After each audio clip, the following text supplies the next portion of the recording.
aviez déjà le souvenir d'un tel cauchemar dans le jeu en première mi-temps face à une autre équipe? Ça a été long. Ouais. Non, je n'ai pas souvenir si à Rennes il y a 2 ans, ça avait été compliqué. Et ça l'a été encore cet après-midi. Comment on peut expliquer?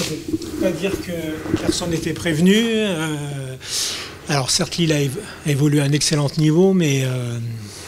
Oui, je pense qu'il y a un petit peu des deux. Lille a été très bon, je pense, déjà. Il faut rendre hommage à ce qu'eux ont fait, déjà. Et je pense qu'on les a bien aidés aussi, parce qu'on était dispersés, toujours en retard, toujours...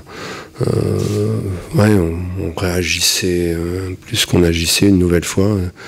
Donc voilà, je pense que l'écart est logique entre les deux équipes cet après-midi. Hein, comme je dis à vos confrères, il y a 15 jours, ça avait été très compliqué contre Strasbourg. 8 jours après, je pense qu'on a dominé. On aurait dû gagner ce match contre Strasbourg. Donc voilà, ça fait partie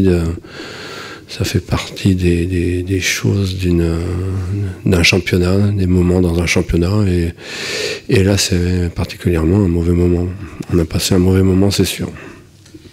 Justement, vous faites référence au premier match contre Strasbourg, où vous avez trouvé vos joueurs ayant eu beaucoup de manques dans les déplacements, dans plein de choses comme ça.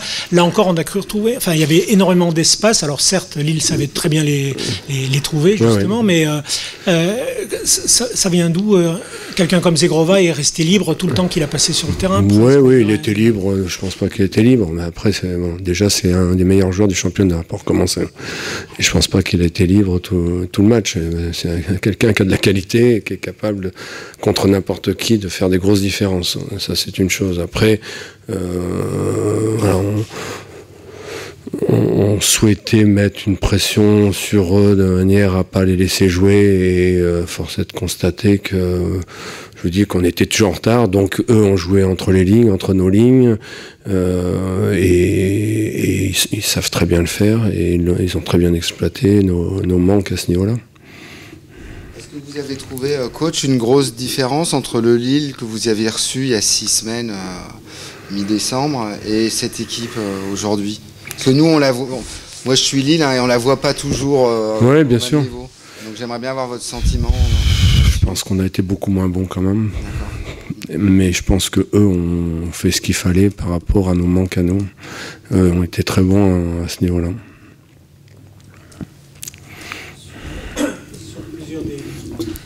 Des actions notamment, enfin de cette première mi-temps, on avait aussi comme des problèmes d'alignement justement. Une fois. Ouais. Une fois. Quand je dis une fois, on se fait prendre en profondeur par David, qui est pas on n'est pas la première équipe à se reprendre comme ça.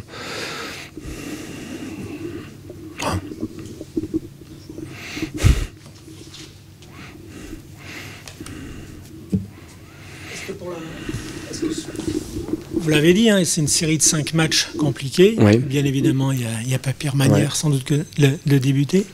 Non, bien sûr.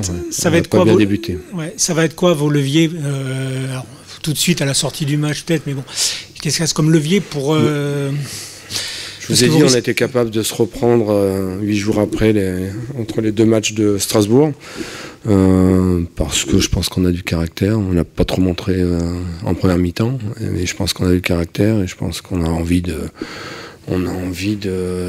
à la fois de bien faire et de se sauver, tout simplement. Et donc, il va falloir qu'on mette beaucoup plus d'engagement, de détermination dans ce que l'on fait. Et puis après, il n'y a pas que l'engagement et la détermination, il y a aussi les qualités de notre jeu qui n'a pas été bonne aujourd'hui. Je pense qu'on a eu beaucoup de mal à jouer vers l'avant, dû au pressing de l'adversaire, mais aussi dès la première touche de balle. Notre première touche de balle était vers l'arrière, donc ça favorisait leur pressing, et on savait où on mettait les pieds.